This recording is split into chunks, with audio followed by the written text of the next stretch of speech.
I'm Sarah Stevick. I am the creator and founder of Teaching: A Path to L&D.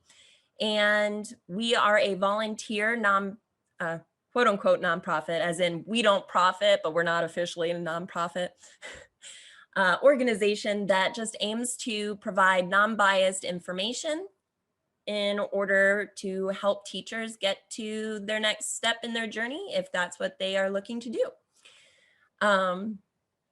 I am joined by the lovely Erin Chancellor. Erin is our media and marketing director of our non-nonprofit organization, and she is the producer for today's session. So she will be helping to monitor the chat and advocating those questions that you pop in there. We have quite a large group today. I'm really excited to dig in. Let's go ahead and dig in, right? Breaking into instructional design. If you're here, then you've probably heard of instructional design, but you might not have, and that's okay. We take everyone, nothing wrong with that. So what are we going to be talking about today? We're going to go over just what is instructional design to kind of get a more concrete answer to that. You'll watch the video for that, and you'll probably have more questions than answers, as is, you know, when people ask, well, what is it that teachers do? And it's on the surface level, it's easy to explain, but to really encompass everything that a teacher does is very challenging. And that, I would say that's the same for an instructional designer as well, because there's a lot of moving parts to the job. Then we're going to talk about, well, should I go into corporate or should I be an instructional designer for higher ed? So we'll talk about pros and cons for both of those. We'll talk about contract or freelance and what the pros and cons are for those. And then we're going to dive into what most of you are probably really excited to learn about, which are the steps to actually get there. Like, Sarah, look, girl, I get that you got information, but you got to tell me how to get there or else I can't get there. It's like, okay, no problem. I got you. So then we'll have Q&A. Feel free to drop questions in the chat throughout. Like I said, Erin will be monitoring that, and periodically we'll stop to answer questions. So without further ado, our first activity, because it's not real unless you're participating, we have what is called a Poll Everywhere activity. You can go to pollev.com/sarahstevick347, which Erin will drop in the chat for you.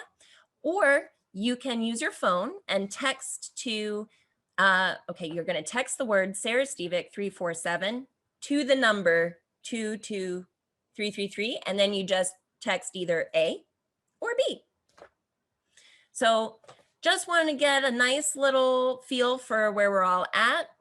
A is I was in the Leaving Teaching for Something New webinar, which was the webinar we hosted last week, which is on our YouTube channel. Or B, this is my first webinar from Teaching: A Path to L&D. All right, looks like we got some A and some B. Okay, welcome new people. We're happy to see all your shiny, happy faces. That's a song, right? Shiny, happy people. For those of you who are just joining us for the first time, apologies in advance for the musical interludes that you will probably be subjected to throughout the course of tonight's webinar. You're welcome. Okay, great. Well, if you were here in the last webinar, then you pretty much know what to expect. If you're just joining us, we're going to go through, there will be a couple of these Poll Everywhere questions. They're really great in that if you want to increase engagement and you want a free platform to do it, Poll Everywhere is a great way to go. It's a Google add-on. So just an FYI, you know, it's another tool to add to your toolbox. All right. So that takes us to our next Poll Everywhere question. I just kind of want to get a feel for where we are at with the information on instructional design. So I know a lot about instructional design, but was curious what this webinar had to offer. So maybe you're further along in the journey, or you're an instructional designer that's like, hey, well, I want to check out what's happening in the world. B, I heard about instructional design, but I'm looking forward to the details. C, this is my first time hearing of instructional design. Or D, I didn't know this was an instructional design webinar, but I love free webinars, so I'm here for the food. Any of these answers are acceptable. I am sorry to tell you that we will not be serving the food this evening. It's BYOF. Bring your own food. Feel free to eat and drink and whatever, laugh, be merry, you know. I was gonna say, make merry. Make merry, yeah. Yeah. So we're pretty casual. Okay, lots of A's, lots of B's. I'm really kind of sad there's no D, but that's okay. All right, cool. So then we'll just power through. If it's your first time hearing about instructional design, you didn't have an opportunity to answer, that's okay. We'll kind of gear towards everyone. So let's go ahead and watch our little video on what is it that an instructional designer does.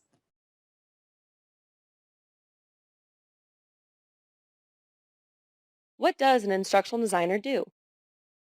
An instructional designer has several roles within a company, school, or government entity. We are relationship builders. We create relationships and rapport with faculty, staff, and clients. Our work can sometimes cause many emotional responses. Thus, we want to make sure that everyone feels as though their ideas and concerns are heard. We are designers. We create instructional and developmental experiences. We have to align objectives, activities, assessments, and make sure they look and work great. We are explorers. It is important for instructional designers to stay on top of the newest trends and technologies in the instructional design world. We communicate best practices in teaching and learning, especially when technology is involved. We are thinkers. We are constantly brainstorming and experimenting to find the newest and best ideas or practices. We think about human psychology, aesthetics, design, user experience, look, flow, and feel.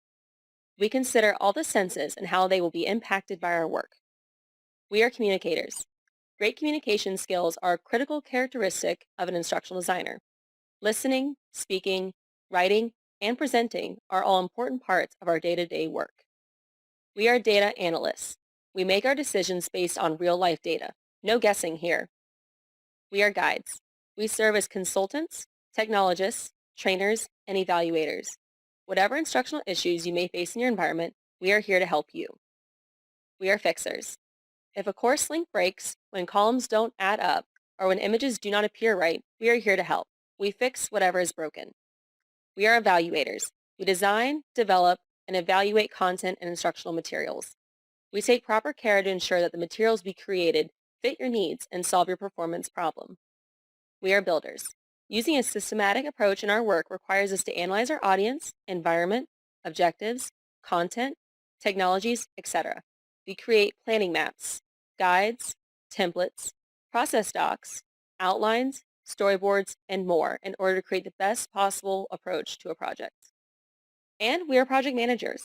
It is critical that we keep track of project goals, deadlines, budget, resources, quality, and content to prevent any delays or problems. Instructional designers serve so many roles that we like to think of ourselves as superheroes. No problem is too big or too small for an instructional designer to solve. So that's basically what an instructional designer does.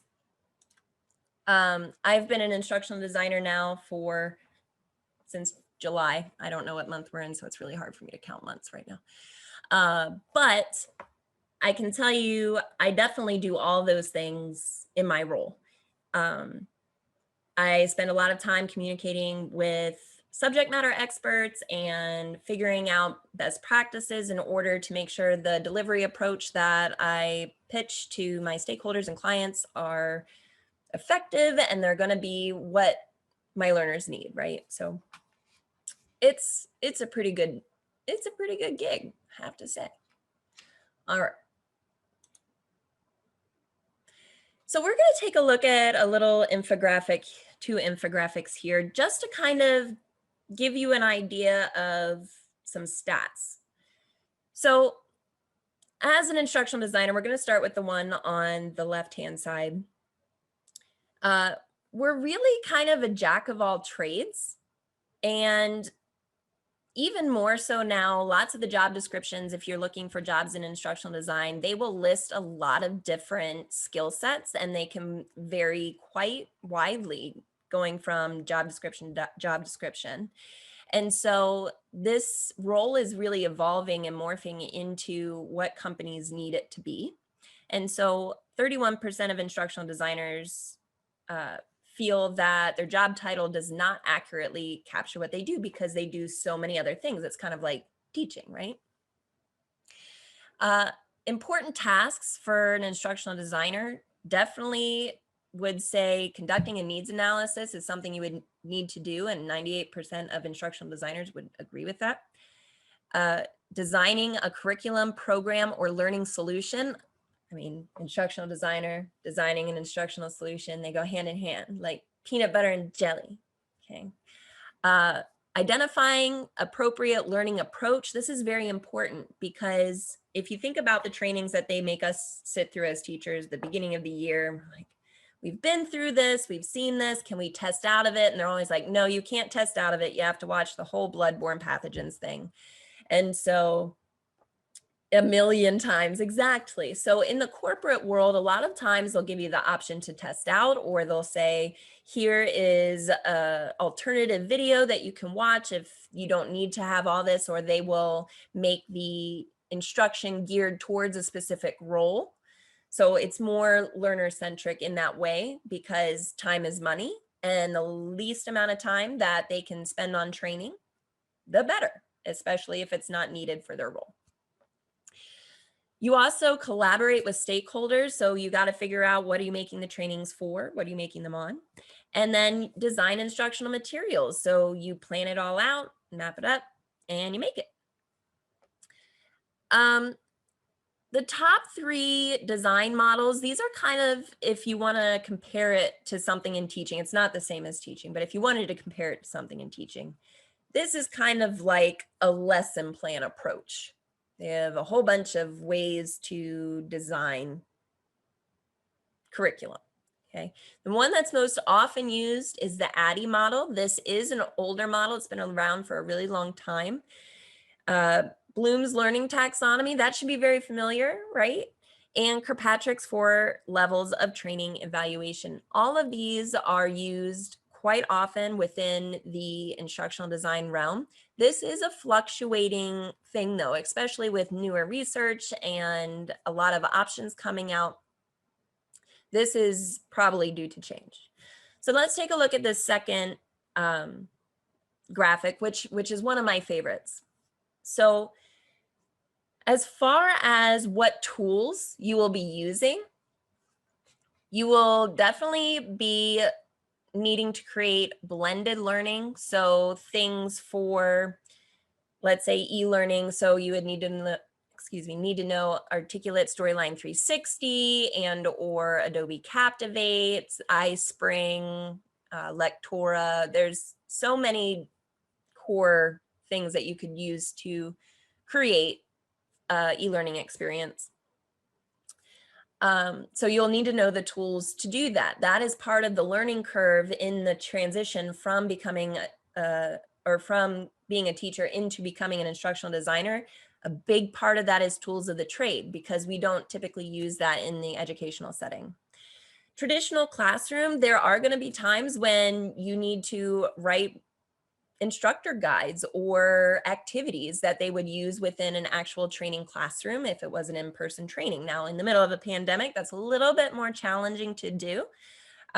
So now we have a lot of the virtual led instruction that I'm sure many of you on this webinar tonight are pretty familiar with. And so the tools to use that, so just your average, Google Suites and Microsoft Office, those kind of things. Assessment tools, believe it or not, Kahoot's really making a swing for it in corporate. So if you were hoping to get away from Kahoot, you can't run away. You can't escape it. And they are so excited it is there. As well as, you can use Poll Everywhere, you can use Zoom polls to collect information, you can use, from in your e-learnings, you can create quizzes, you can even do quizzes through Slack. There's different I mean, we all know this as teachers, right? There's so many different tools that you can use to assess. This is something that you probably have quite a bit of base knowledge in already. The next thing would be learning management systems. So this isn't something we necessarily hear of as a teacher, but it's something that you've probably used. A learning management system is something that you upload content into, and then users interact with it, and it collects data as far as did they finish the assessment, what was their score on the assessment. If you've used Google Classroom, that has been classified officially as a learning management system, so yay. Also Canvas or Blackboard, if you've interacted with either one of those are also considered learning management systems. So those are kind of the tools that we would interact with as an instructional designer. Are there more out there? Oh yeah, but it's the same as in teaching, right? You got to know your core stuff, and then you can branch out and bring in the new tech. This part is one of the things that I think is very important to note, and something that we stress in our organization. For instructional designers, 46% have a degree in instructional design. 16% have a certification in instructional design. Everybody else, they've probably done something else and they fell into instructional design. This is not something that you would need to pursue a formal education degree or a formal certificate program in order to accomplish. But you do need to work just as hard to learn the information that you would if you were to go into one of those programs. So there is quite a learning curve to it. It's not a parallel transition. And so as it depends on how you learn, right? For me, I can't take online learning classes that, you know, I'm just not successful in it. I'm better when I'm in an actual class, or I'm better when I can just explore it on my own, learn what I need to do and move on. That's why for me, I did not go through a formal training program. I do not have a certificate in instructional design. I do not have a degree or a master's degree. The only degree I have is a bachelor's in deaf education. That's the only degree I had. I got it in 2011. Everything else, I was self-taught.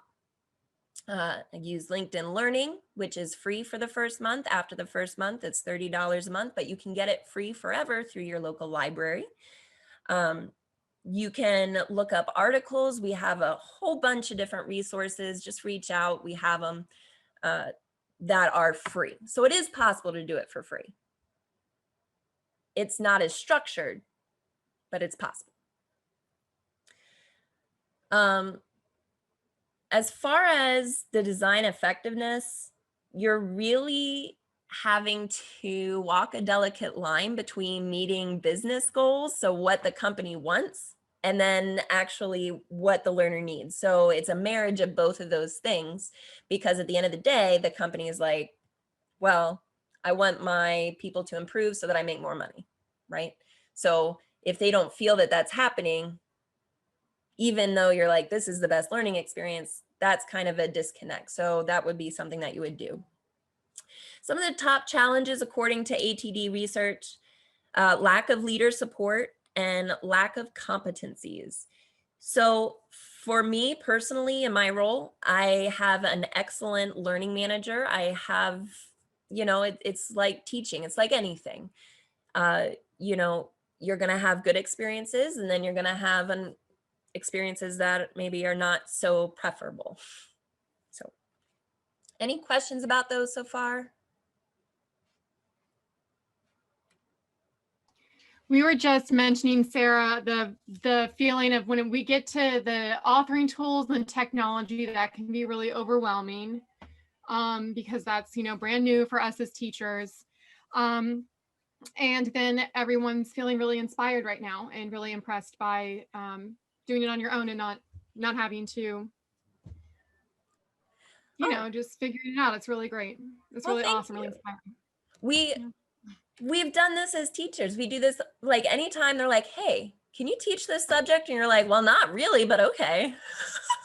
And so we go on and we learn about it because we have to, right? It's the same thing that you would do for that. It's the same exact thing.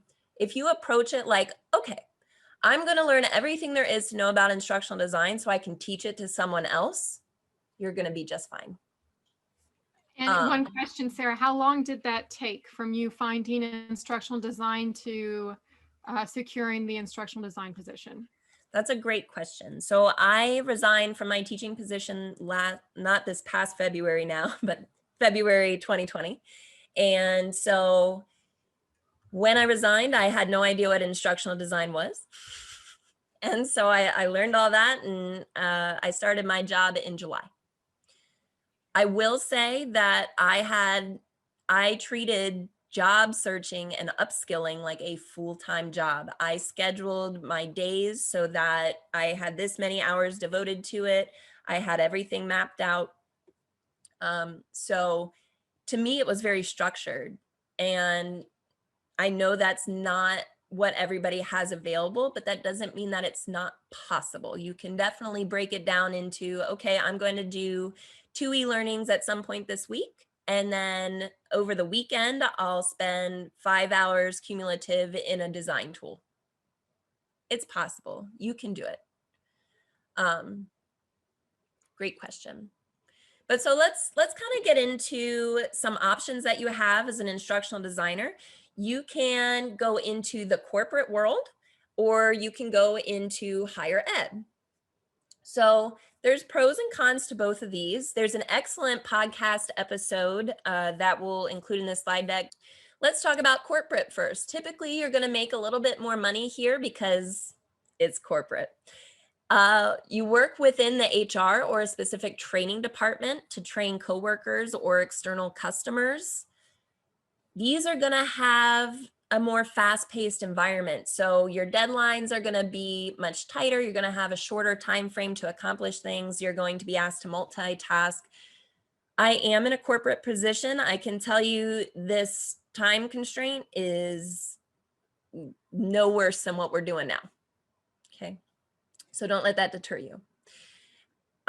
Potentially less job security in a corporate setting. This is important to know because a lot of times, unfortunately, the L&D department is the first to get cut budget-wise. This trend is changing a little bit, but it's taking some time to take hold. But it doesn't offer tenure. You know, they could sever a contract whenever they wanted. So it is something to be aware of. These focus on meeting with stakeholders and their business objectives through developing e-learnings, videos, and instructor-led trainings, maybe some job aids. And it's really focused on that return on investment data. So once you launch or roll out a instructional program, then you have to collect all the data saying, here is where the performance improved, and here is how that's going to make you more money. They really like that.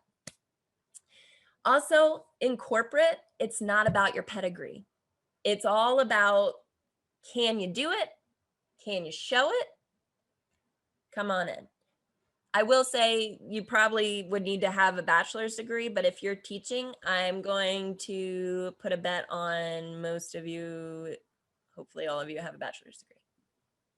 Just going to go out on a limb there on that one. Okay, so higher education. Typically, this is going to be lower pay for higher ed. Corporate position is typically anywhere between, depending on where you live, anywhere kind of between like 63 and like 115 starting out. It's a pretty wide range, 1,000 a year. I know we don't hear those numbers very much as teachers, but that's what I meant by those numbers. As far as higher ed, this is going to be a little bit on the lower end of the spectrum, more along like 50 to 80 is typically with higher ed. Primarily, you're there to support the faculty. So it's almost like a teacher coaching position and creating materials for the faculty and staff that are delivering instruction. The faculty serve as your client and your subject matter expert. So they come to you and they say, I need these things made for my course. Here's all the information on it, and you design it. Deadlines typically depend on semesters. So it's typically a lot more time to build and create and research one specific project. You might not have as many projects going on at the same time. And they use a wide variety of tools for different purposes, ranging from course design to just supporting faculty and delivering online instruction. So what are best practices in facilitating, that kind of stuff, or making professional development workshops for faculty to attend. Education and degrees of candidates are more important. So if you want to work in the higher ed spectrum, you might need to get a master's degree in instructional design, because in education, we all know it's about the pedigree if you want to make the Benjamins.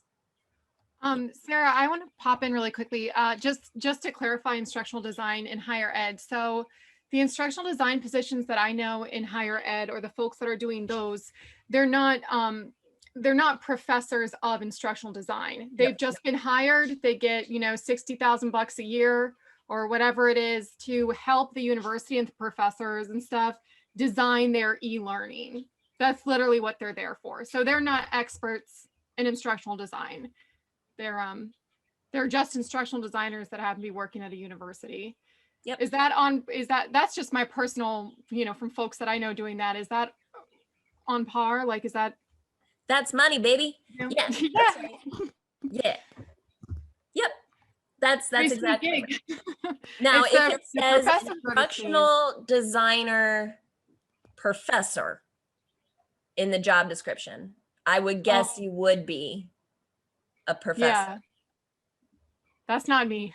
Yeah, that's not me either. They wouldn't, that wouldn't go so well. Okay. Oh my. So other than whether you could go corporate or whether you could go into higher ed, you could also have the choice. There's lots of flexibility here. You could work full-time, or you could go freelance and do part-time. Pros to full-time, you have job security, more job security than freelance, and you get benefits, right? You often work within a team. I know for myself, I am part of a team of instructional designers. Well, I'm the only instructional designer, but I have a learning consultant on my team, an LMS manager, and a learning manager. So, but there are teams out there with multiple instructional designers. And so it has a lot more of a robust support system where you would be getting feedback. You also have opportunity for advancement. So unlike in teaching, where you could be the teacher, the department head, or the admin, here you could work your way up the ladder. You could become a learning manager. You could become the director of the learning and development department. So if career advancement is something that you're interested in, that's definitely something that you would need full-time for. Yes, and with career advancement, of course, comes more money. Some cons, a lot of times you have less creative freedom. They're like, these are the colors we work in, and these are the fonts you will use. And depending on the size of the team, how well established it is, it might feel like a little bit of an assembly line. So you might only be working on part of a project. I know for my team, it's very small. I'm the only instructional designer, and it's a newer team. So they basically give me free reign. I love that. I'm all about that. And I learn a lot from that. That's not to say I wouldn't learn a lot from that very structured environment either. But this is important for you to know if you're looking for a position, to ask what kind of structure would that role be within? Are there many instructional designers? Am I the only one? That kind of stuff. It's not as flexible. So freelance, you can say, oh, I don't want to work those 3 months and I'll just go to, I don't know, Prague. That'd be great. When you have a full-time job, you kind of have to go to your job unless you take vacation. But I will say, if you work for a financial institution, you do get all the bank holidays. Yeah. And it's almost the same as teaching. Almost. By the way, I get this question a lot. Do you miss the summers? Do you miss the breaks? No. And the reason I don't is because during my work week, I work 40 hours instead of 90.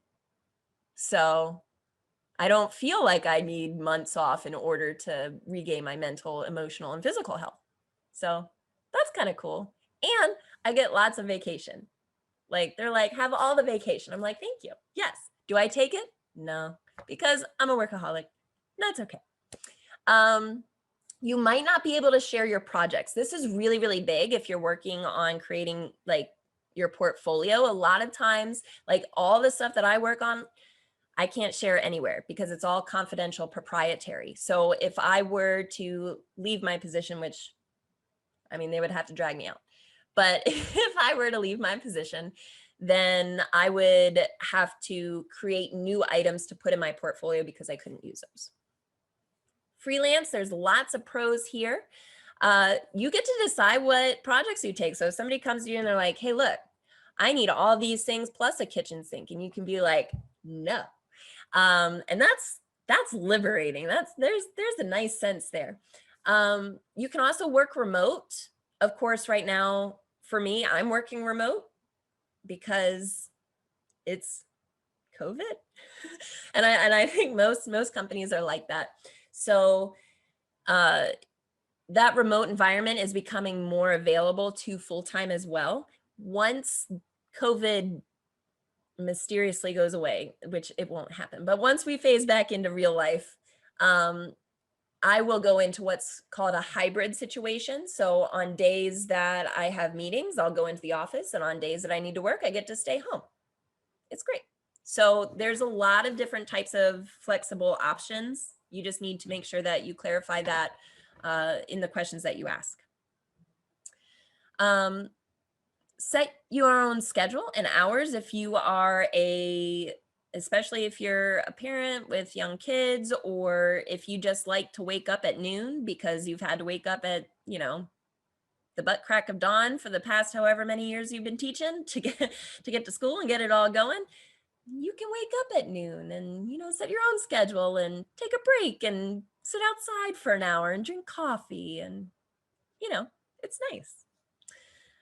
There's also more opportunity to negotiate your role. So if somebody comes to you and says, hey, I want this made by this date, you say, I think I can make this, and I want to use this, and this to do it. If those terms are acceptable to you, we can work together. So a little bit more power is in your court.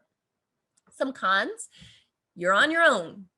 And to me, that was very intimidating to think about, that I wouldn't have any support as far as team or direction. I wouldn't get as much feedback from other instructional designers that are used to working in that environment. It would be a new learning curve every time I accepted a new contract with someone.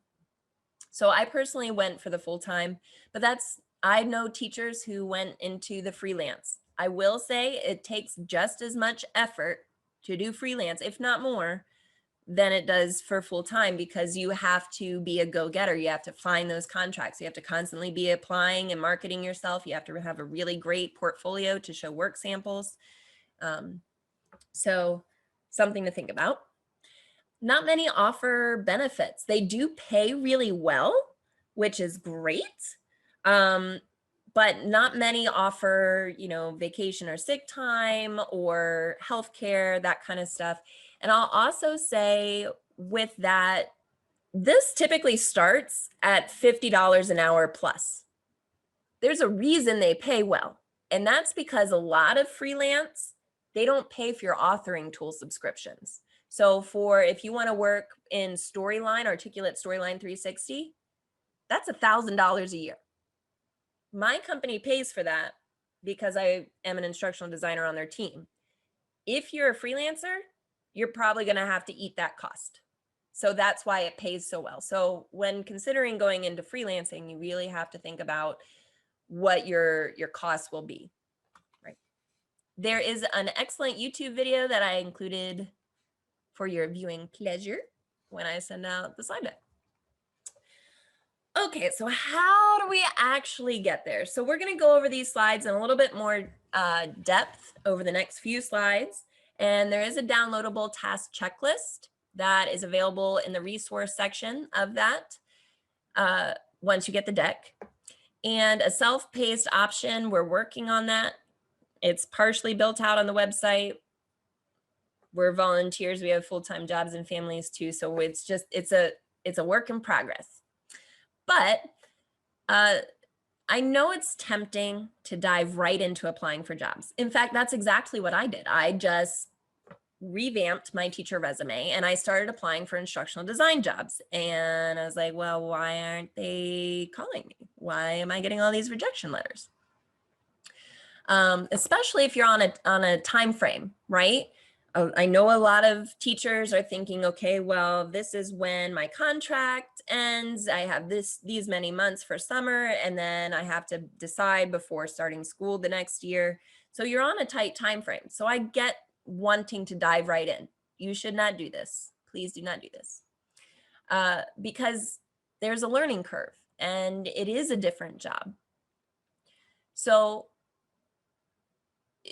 there's two reasons that you should really do step 1 and step 2 before doing anything else. And that is filling in your knowledge gaps and tailoring your application documents. So number 1, these steps help to present you as an instructional designer instead of a teacher, right?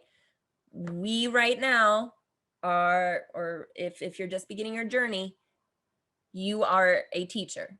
You haven't taken the steps in order to become an instructional designer yet. And so once you do start doing that, that'll become apparent in the way that you present yourself. The knowledge and the work documents you create during these steps will increase your chances of getting a call to an interview, and it will help you be prepared to nail those interviews. So when you are learning about these different items, it's what you will be talking about. You know, you don't want to get into an instructional design interview and they say, okay, how do you conduct a needs analysis? And you're like, well, I don't know how you do that. I don't think that's going to, you know, really serve you in the way that you would prefer. Also, you will most likely have to do these steps at some point in order to land an ID role. So it's much easier to take care of it up front when you can devote your focus to it rather than scrambling to produce do that are rushed while trying to navigate, you know, interviews and multiple applications. Do yourself a favor and set yourself up for success. Okay. The next step would be applying for jobs. So after you have filled your knowledge gaps, after you have tailored your documents, then you can start applying for jobs. And then after you apply for a job, naturally, hopefully, there will be interviews. And then you will go to your interview prep. You will start getting into your interview prep and getting. So the first part, filling in your knowledge gap. This is really, really huge. Okay, while your education and teaching experiences have provided you with a lot of transferable skills that will help you be a successful ID, there are many nuances of being an ID as far as theory and practice that are important to learn that will help you become the best candidate for the job. And you never want to put anything on your resume that you can't speak to. And there's definitely certain things that you want to add to your resume, like Kirkpatrick's 4 levels of evaluation, needs analysis, subject matter experts. If you don't know what those terms mean and you have them on your resume because that helped you get past the ATS system, they're going to sniff you out and they're going to be like, for shame. And they're going to ring that bell at you, like in that show, right? Yeah, nobody wants the bell rang at them. So, you know, if you got to speak to it, so you have to learn what it actually means. So parts 1 and 2 of this step can be done simultaneously, depending on how much time that you have to devote.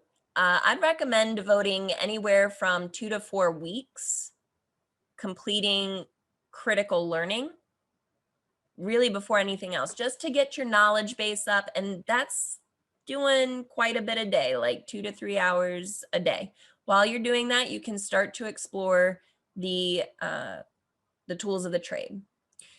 So once you have finished learning, you know, the basics, you'll always continue to learn. You'll listen to podcasts, you will connect with people who are in the field and learn from them, learn from doing projects. You will continually learn because that is what it means to be in the realm of learning and development or in education, right? But you have to have your base knowledge first. So once you have your base knowledge and you have started, you want to get some tools in your toolbox and you'll want to create some mini projects. So let's talk about part one a little bit more. There's several different ways that you can fill this knowledge gap. ID uses a lot of different terminology for concepts that are probably very familiar for you, but you do need to know the terminology for them. And then of course, there's going to be things that are unique to being an ID. So there's multiple ways you can go about this. The first way is you can pay and attend an ID program. So like a master's program, a micromasters. They do have certificate programs such as the ATD, or there are, you know, ones such as IDLE or e-learning launch or those kinds of things. I will say if you choose this avenue, you must do your research. Please go on Reddit and read candid reviews. Please go and message people who have been through these programs and ask them specifically. Please look at the websites, just do all the research you can, compare prices, because not everything is going to hold the same weight. If it's not an established program, like it's been around for a few years, or it's accredited through a university or through a professional learning organization, 10 to 1, that's not going to buff up your resume. You might learn some really great skills that help you improve as an instructional designer, but it's not necessarily going to do you any favors on your resume. The opposite can happen as well. So if you go for, let's say, a master's degree, it might be a whole lot of theory and not a lot of practice. So that's why it's really important to do your research, really consider whether or not you have to invest, or if you want to invest, and how much you're willing to invest as well.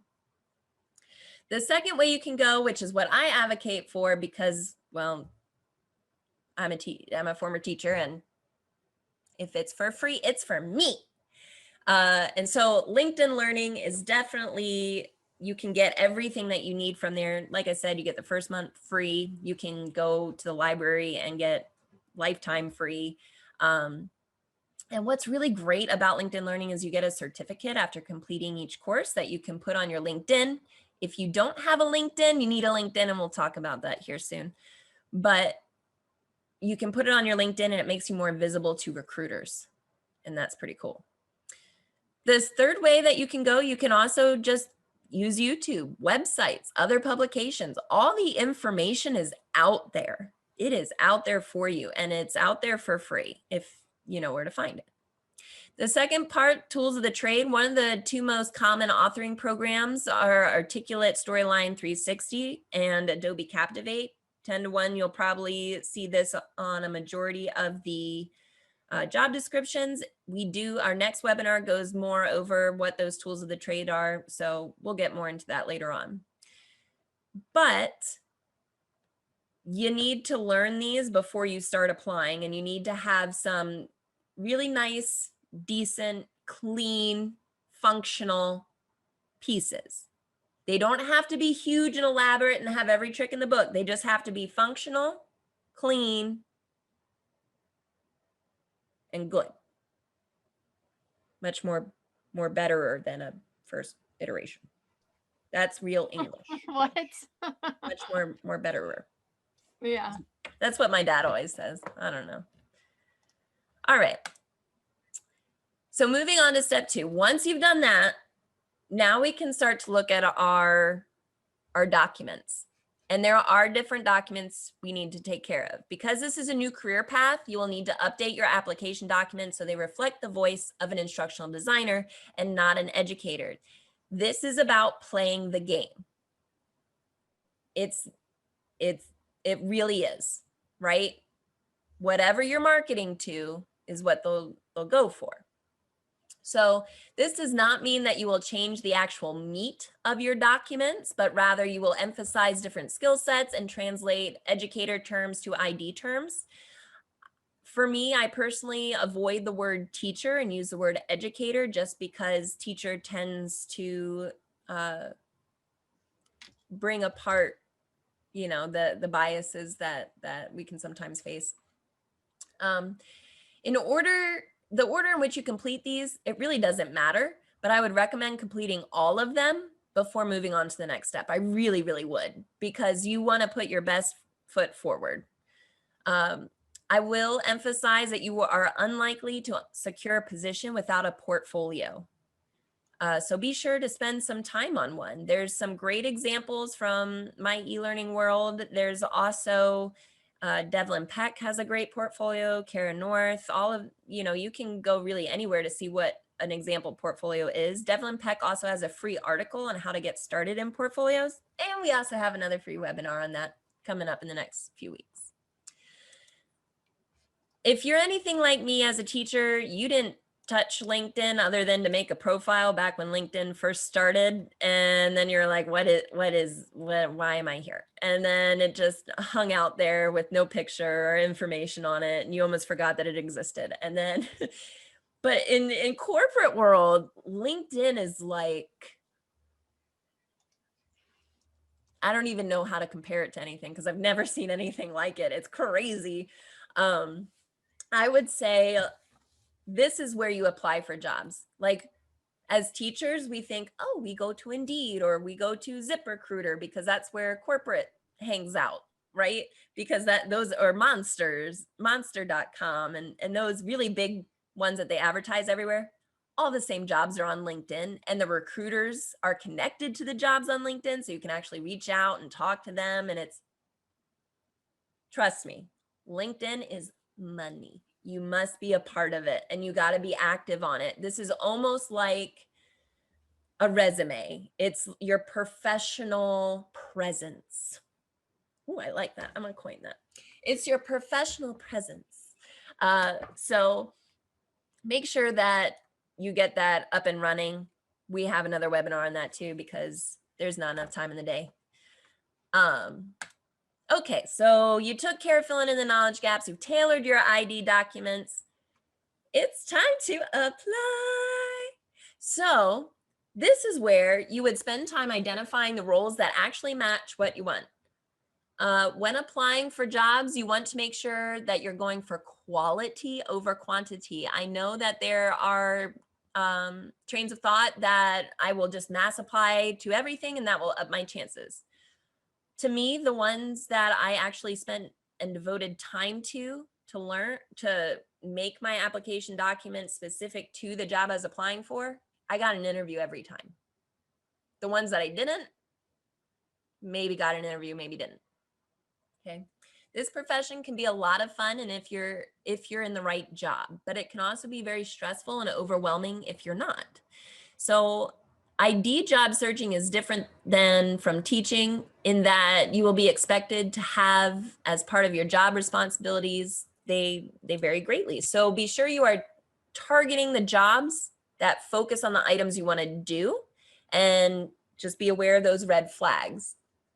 For example, if you prefer creating e-learnings versus creating and facilitating instructor-led trainings, look for a position where creating e-learnings is towards the top of the job description and avoid positions that talk about facilitating. Remember, you're looking to change careers for a reason, so you don't want to settle for anything less than what will make you happy. You deserve to be happy. That's why we're exploring this today, right? And everybody really deserves to be happy in their job. So don't settle for less than what you're worth. And you're worth a lot. I'm here to tell you that. Yeah. Part 2, even though you should have already tailored your resume, right? We've already tailored it because we did step 2. I'm looking at y'all. Even though you should have already tailored your resume, you have to tweak it here and there to incorporate specific phrases from the job description that shows that you are interested in that position. I know it takes more work, but it pays off better in the end. Trust me. Okay. It also helps when you're trying to get past the ATS system. And I know I sound like a broken record, but we have another webinar for that. Part 3, you're going to spend time researching how to optimize your resume for the ATS system, as well as how to word your application documents to appeal to your audience. Also, really dig into LinkedIn, find recruiters from the company you're applying for, and reach out. It's a human connection. It's the equivalent of walking in to a building and saying, hello, my name is, here is my resume. I would love to be considered for the position that you have open. That is what LinkedIn has become. Okay. All right. So securing an interview is definitely half the battle. But once you get there, you're good. You know, out of the, I probably applied for about 100, 100 jobs. I got 5 interviews, and that's after, so total 100 jobs. Those 5 interviews came from the 5 that I was like, I got to do something different. This isn't working for me. And so once I started to really tailor and focus in, they just rolled in. So you can go for a resume writer. You can get a professionally written resume for about $100.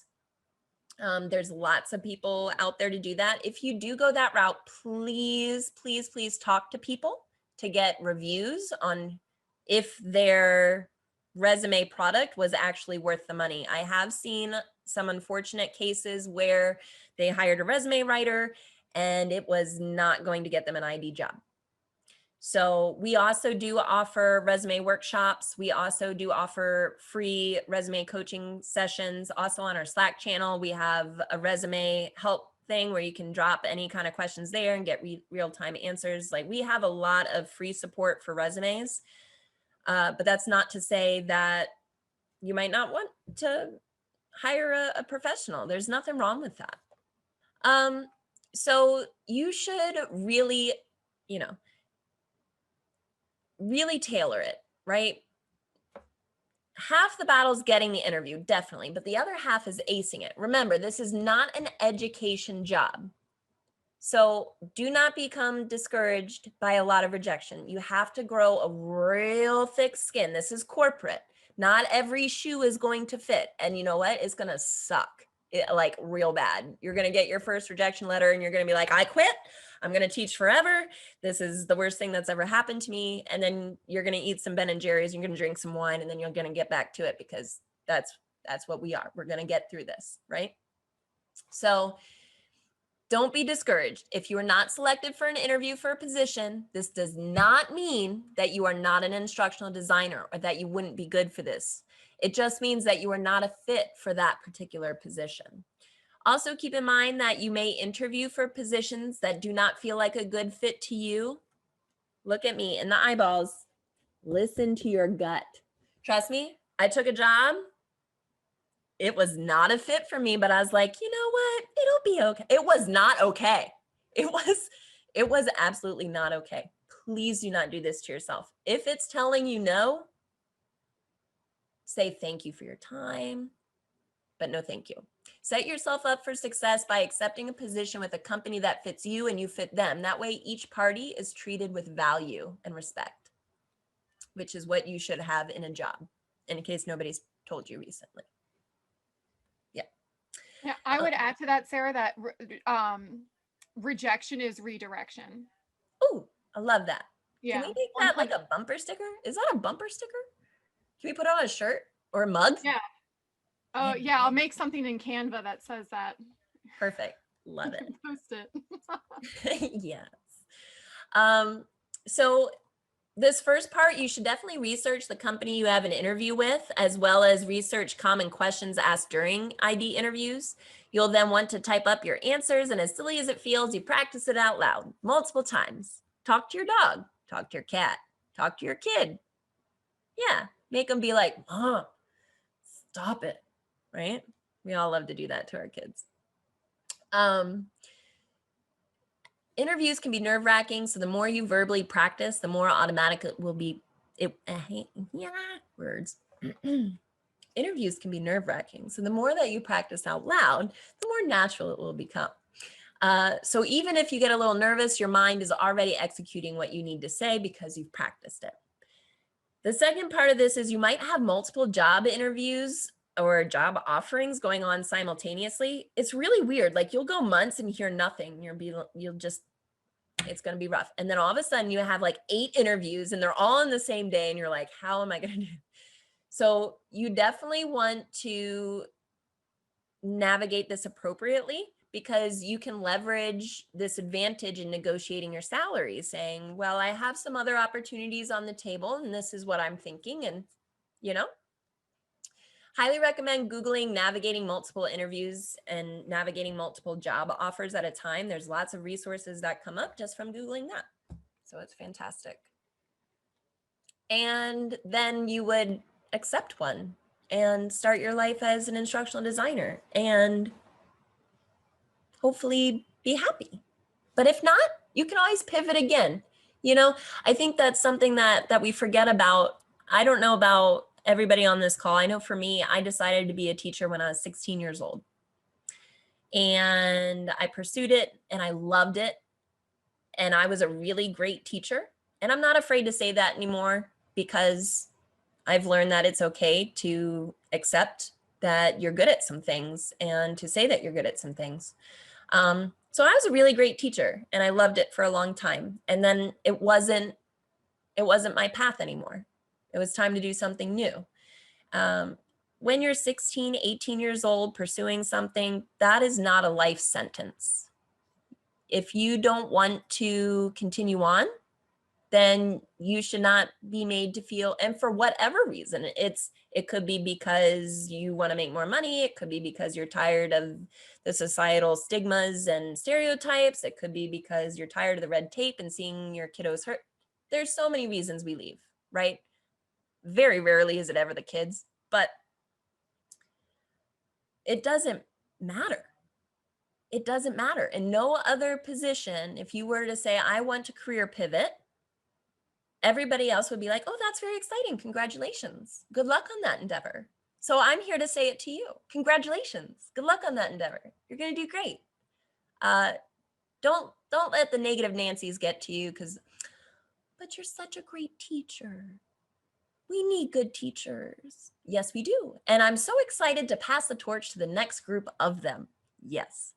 And yes, I was a great teacher, and that's what's going to make me an even better ID. Yes, indeed. Thank you.